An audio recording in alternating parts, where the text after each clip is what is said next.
Luggage বাঁধছে। আজকে আমাদের সেকেন্ড ডে। যত পাহাড়ে উঠছি তত ঠান্ডা বাড়ছে।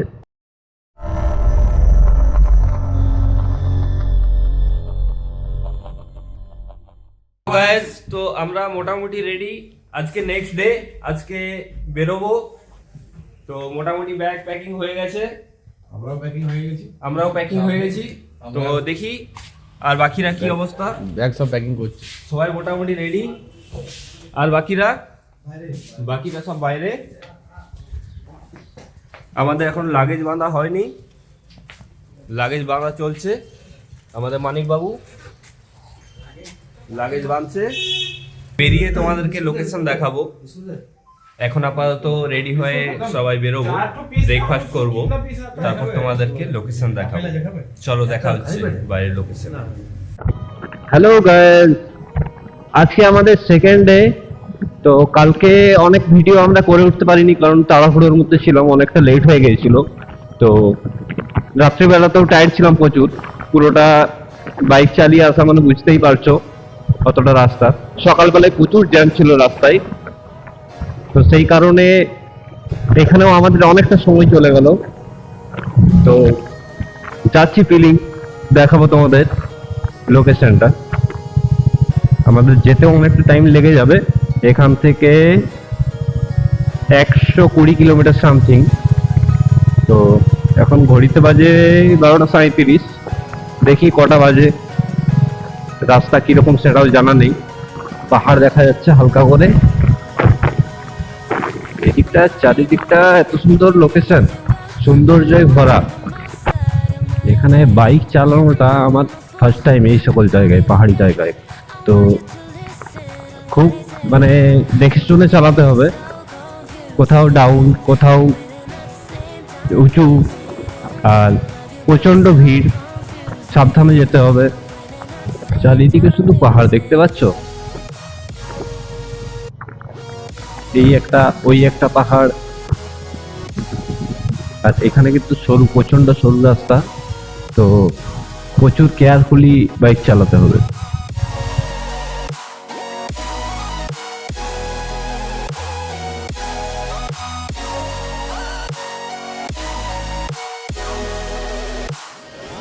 I'm not ready for being loved. I need more time, a little more. I'm not ready for being loved. I'm walking home, I'm walking home. I've never been desperate to find someone who loves me. রাস্তার মধ্যে কেমন বান্দরগুলো ঘুরে বেড়াচ্ছে দেখো।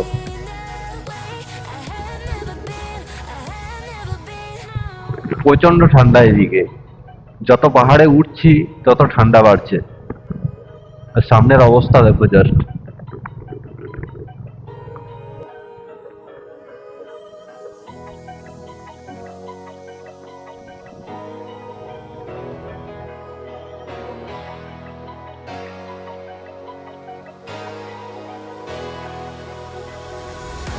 I'm finding a way, I can never do well, but I want you by my side of my all day. I know I'm a fool, I don't even care.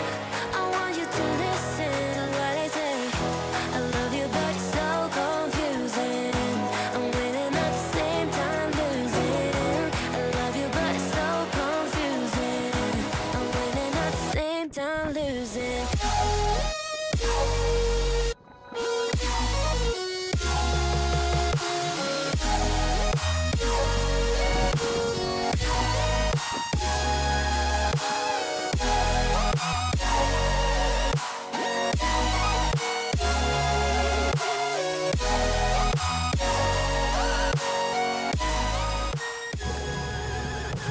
এখন আমরা পেলিং যাওয়ার রাস্তায় একটা টানেলের মধ্যে দিয়ে বেরোচ্ছি। টানেলটা ছোট্ট একটা টানেল ছিল, খুব বড় নয়। আর এই যে রাস্তার অবস্থা তোমরা দেখতে পাচ্ছ, চারিদিকে শুধু খাল ডোব। এখনো পেলিং যেতে আমাদের প্রায় 1 ঘন্টা 15 মিনিট সামথিং কিছু লাগবে। 30 কিলোমিটার দেখাচ্ছে এখনো। রাস্তা প্রচন্ড বাজে, আর ঠান্ডাও এদিকে প্রচন্ড আছে। চারিদিকে শুধু পাহাড় রয়েছে, এই অন্ধকারে হয়তো বুঝতে পারবে না। ডান সাইডে বা সাইডে পুরোটাই পাহাড় আছে চারদিকে। কিছু কিছু লাইট দেখা যাচ্ছে, ওগুলো পাহাড়ের ওপরে। আর রাস্তায় দেখতেই পাচ্ছ লোকজন খুব একটা বেরোচ্ছে না।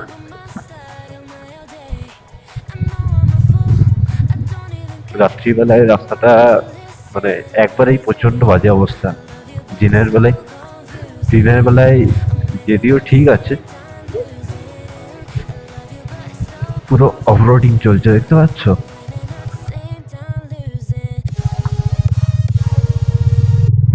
আর এই দিকটাই এলে আমি তো বলবো রাত্রিবেলা আসাটা একদমই উচিত নয়। আমরা বেরিয়েছিলাম সকাল থেকে বলতে তাও দেরি হয়ে গেছিল, প্রায় 11টা 12টা। তো অনেকটাই আমরা লেট করে ফেলেছি, কিছু কিছু জায়গায় দাঁড়িয়েও ছিলাম, তো সেই কারণে একটু লেট হয়েছে। তো এই জায়গাটায় আসতে গেলে আরো যত সকাল পারা যায়, 8টা 9টার দিকে বা তারও আগে হলে আরো ভালো হয়, রাস্তাটাও ফাঁকা থাকে সেই সময়। আর আমরা যখন এলাম তখন প্রচন্ড রাস্তা জ্যাম ছিল, তো সেই কারণে অনেকটা লেট হয়েছে। আর চারিদিকে বুঝতেই তো পারছো পাহাড়ের উপর দিকে যাচ্ছি, তো সেই কারণে বাইকও আস্তে আস্তে চালাতে হবে। আর একটা প্রবলেমও ছোট মতো হয়েছিল আমার, বাট সেরকম কিছু হয়নি। তো রাস্তা অনেকটাই বাজে, দেখে শুনে অবশ্যই আসতে হবে আর কেয়ারফুলি আসতে হবে। তো হ্যালো গাইজ, আমরা এখন পেলিং পৌঁছে গেছি। আমরা এখানে বাইক পার্কিং করে দিয়েছি সবাই।